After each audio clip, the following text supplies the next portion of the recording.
बोला बोला देवघर वाले बाबा की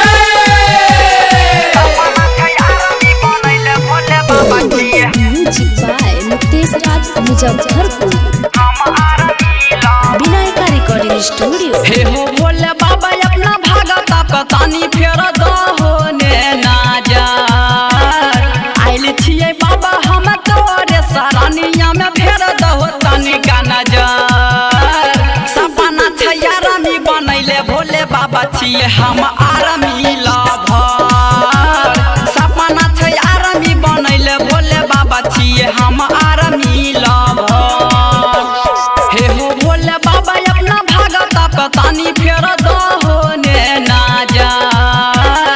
आइल छियै बाबा हम तोरे सरानिया में फेर दहो तनी का नजर सपना छैया रामी बनैले भोले बाबा छियै हम आरामी लभर सपना छैया रामी बनैले भोले बाबा छियै हम आरामी लभर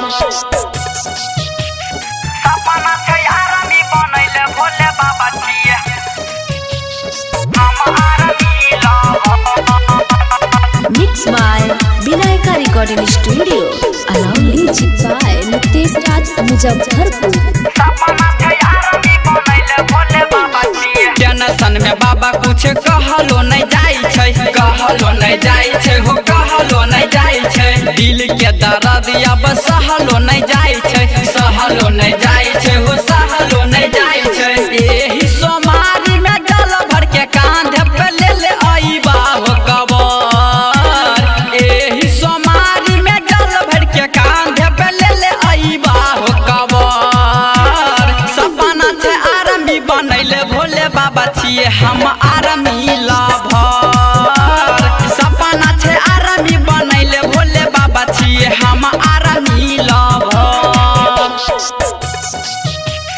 सपना छै आरामी बनैले भोले बाबा छियै हम आरामी लभर बोला बोला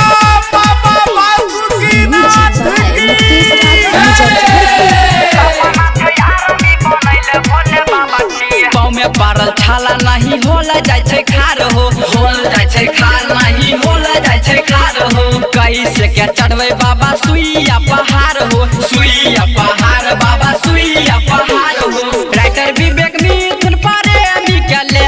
तो अपना शरण में आगर राइटर विवेक मिथुन प्रेमी के ले तो अपना शरण में आगर सपना छै आरामी बनैले भोले बाबा छियै हम आरामी लभर सपना छै आरामी बनैले भोले बाबा छियै हम आरामी लभर विनायका रिकॉर्डिंग स्टूडियो